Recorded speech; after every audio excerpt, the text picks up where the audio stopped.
प्रयागराज में राष्ट्रीय परशुराम सेना की ओर से आयोजित ब्राह्मण महाकुंभ में मुख्य अतिथि के रूप में शिरकत करते हुए पूर्व डिप्टी सीएम दिनेश शर्मा ने कहा कि राष्ट्र विरोधी ताकतें हर नकारात्मक विषय में देश में ब्राह्मणवादी बताकर ब्राह्मणों को आरोपित करने का प्रयास करती हैं।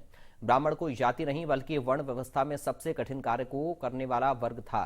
वो समाज के लिए अपने को समर्पित कर अध्ययन और अध्यापन का कार्य करता था।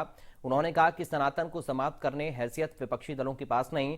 ऐसे लोगों को पता होना चाहिए कि देश में तमाम आक्रांता आए और चले गए, पर सनातन कभी समाप्त नहीं हुआ।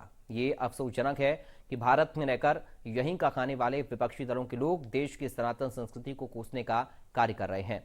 उसकी तुलना बीमारियों से की जा रही है। ये अंग्रेजों वाली मानसिकता के लोग आज समाज को बांटने का कुचक्र रच रहे हैं, जिससे सत्ता पर काबिज हुआ जा सके। इस मौके पर दर्जा प्राप्त राज्य मंत्री जगदीश मिश्रा, बाल्टी बाबा, सांसद रीता बहुगुणा जोशी, सांसद एवं पूर्व मंत्री डॉक्टर अशोक वाजपेयी समेत कई दिग्गज मौजूद रहे।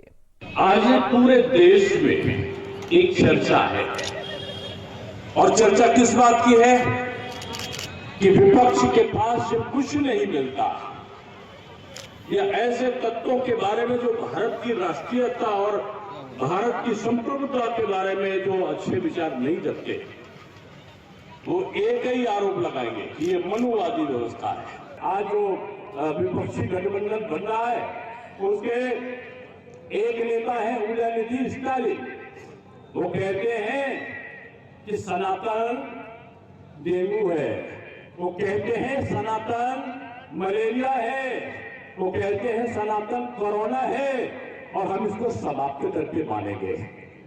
कांग्रेस पार्टी के अध्यक्ष खड़गे बोलते हैं कि अगर मोदी जीत गया तो सनातन आ जाएगा, और सनातन को हटाना है तो मोदी को जीतने नहीं देना है। ये कांग्रेस पार्टी का अध्यक्ष बोलते हैं। एक जने बोलते हैं कोर्ट में एफिडेविट देके कि राम का जन्म नहीं हुआ, राम सेतु बंद रामेश्वरम का अस्तित्व नहीं है, राम जन्मभूमि का इसका जो कल्प हुआ है वो कल्पना मात्र है।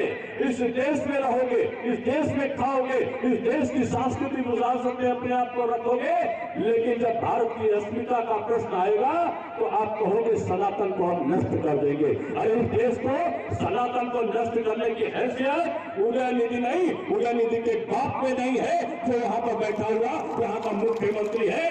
अरे पीढ़ियों से चले आए लोग, लेकिन अगर इस हिंदुस्तान में कोई रही है तो हमारी संस्कृति रही है, हमारा